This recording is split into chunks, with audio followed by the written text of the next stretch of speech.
एक रोटी के ऊपर खर्चा आता है और कहूँ पे जितना ही मैदा लग जाता है हमारा 23-24 रुपए की हमें एक रोटी घर में पड़ती है आके, हम 15 रुपए में उसको कैसे बेचें। हमें ईस्ट चाहिए, हमें नमक चाहिए, सोडा चाहिए, गैस चाहिए, एलपीजी चाहिए। हमारे को गैस नहीं होती, जनरेटर पे हमें लाइट देनी पड़ती है।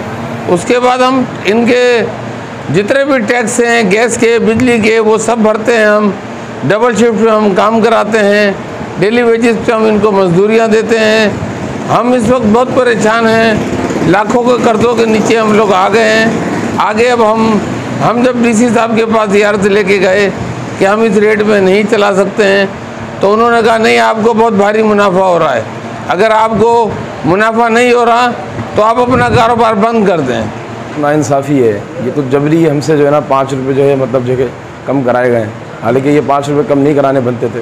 जो महंगाई का रेशो है ये, इसके हिसाब से जो है ना ये हमारे साथ बिल्कुल जो है नाइंसाफ़ी हुई है।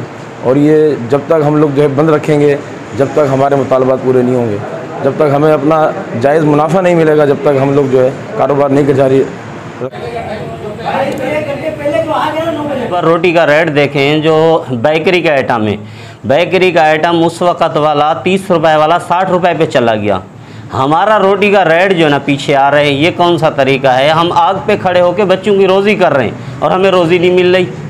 पर हमें जो रेट दिया जा रहा है उस नर्ख पर हम बेचने के काबिल तो है नहीं। अल्हम्दुलिल्लाह पूरे जितने भी निज़ाम को चलाने के लिए जो यूटिलिटी इदारे हैं, हम यूटिलिटी बिल सारे भरते हैं, जिसके अंदर गैस का बिल है, हमारा पानी का बिल है, बिजली का बिल है, ये सारे हम करते हैं। उसके अलावा आम एतबार से हम ज़रूरतमंदों के साथ भी ताउन कर रहे हैं। फिर बेरोज़गारी के हवाले से आ जाए तो बेरोज़गार जो बेरोज़गारी हो गई है, अब उसको दूर करने में हमारा बहुत बड़ा किरदार है। हर तंदूर पर कम से कम 8 अफराद काम करते हैं एक शिफ्ट के अंदर। एक शिफ्ट में 4 अफराद कर रहे हैं, डबल शिफ्ट में 8 हो गए।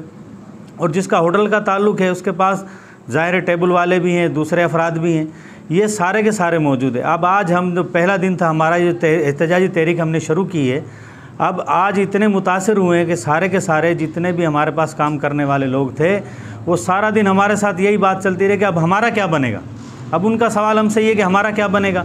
एक होटल पर कम से कम 20 अफराद काम कर रहे हैं, सैकड़ों होटल बंद होने की वजह से हज़ारों लोग बेरोज़गार हो गए। परेशानी के बायस जो आज ये कारोबार बंद हो गए, वो भी डीसी साहब के कहने पर, कि वो कह रहे थे भाई अगर आप लोगों को बच नहीं रहा तो आप बंद कर दें। पहले हमने उनकी बात मानी तो उन्होंने कहा आप 15 रुपये की चलाएं। हमारे पर ये रेट मुसल्लत किया गया, 10 रुपये की चपाती मुसल्लत की गई। हमने उसको बर्दाश्त किया कि चलें जी चलाते हैं, 1-2 दिन में ये बात जो है हमारी मानी जाएगी। लेकिन उसके बावजूद भी जो है हमारे कोई बात नहीं, कोई सुनवाई नहीं हुई। हमें जो है वो यानी कि जो अंग्रेज़ी में बोलते हैं ना, रेली, वो कर दिया गया हमारे को ना, जैसे धुतकार दिया जाता है ना, अल्लाह माफ़ फरमाए, हमें कुछ भी नहीं समझा गया। लेकिन भाई ये छोटी अदालतें हैं, ये दुनिया का मामला दुनिया में, अल्लाह पाक सबके लिए आसानी करेंगे। हमारी तो दुआ है कि अल्लाह पाक खैर के फैसले फरमा दें। कि हमने ये इंतहाई मजबूरी के आलम में ये कदम उठाया है हड़ताल का, क्योंकि आप देखें इस्लामाबाद में, लाहौर में, और हमारा एक ही डिवीज़न है ज़िला घोटकी के अंदर, नान के रेट क्या दिए गए हैं और यहाँ क्या दिए गए हैं। तो आज हमारा पहला दिन था, हमने आज हड़ताल की, अपना कारोबार बंद किया, चाहे मजबूरी में हो।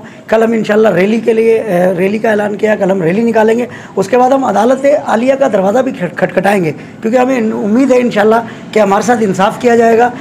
कि जब तक इंतज़ामिया हमें कुछ देगी नहीं तो हमसे कुछ लेने की भी तवक्का नहीं रखे।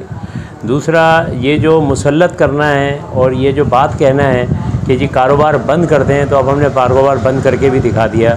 और दूसरी बात यह है कि जब तक हमें कोटा नहीं दिया जाएगा तो हम किस तरह के उनके ईमा पे रेट बेच सकते हैं। बस मेरी तो ये दरख्वास्त है हुकाम बाला से कि बराए मेहरबानी बेरोज़गारी को कम किया जाए और वो बात की जाए जो बात हो। अब ये बात कहना कि सही आप कारोबार बंद कर दें, आप ये देखें 300% इसी मुल्क में गैस बढ़ गया है और आज 75 रुपये का यूनिट हो गया है बिजली का। तो ये कौन कहाँ से लाके भरेंगे। ये हमारे भाई जितने भी हैं ये तकरीबन कर्ज़ई हो गए। तो लिहाजा मैं हुक्काम बाला से दरख्वास्त करूँगा कि बराए मेहरबानी हमारा कोटा भी मंजूर किया जाए और हमारे को और भी चीज़ों में सब्सिडी दी जाए।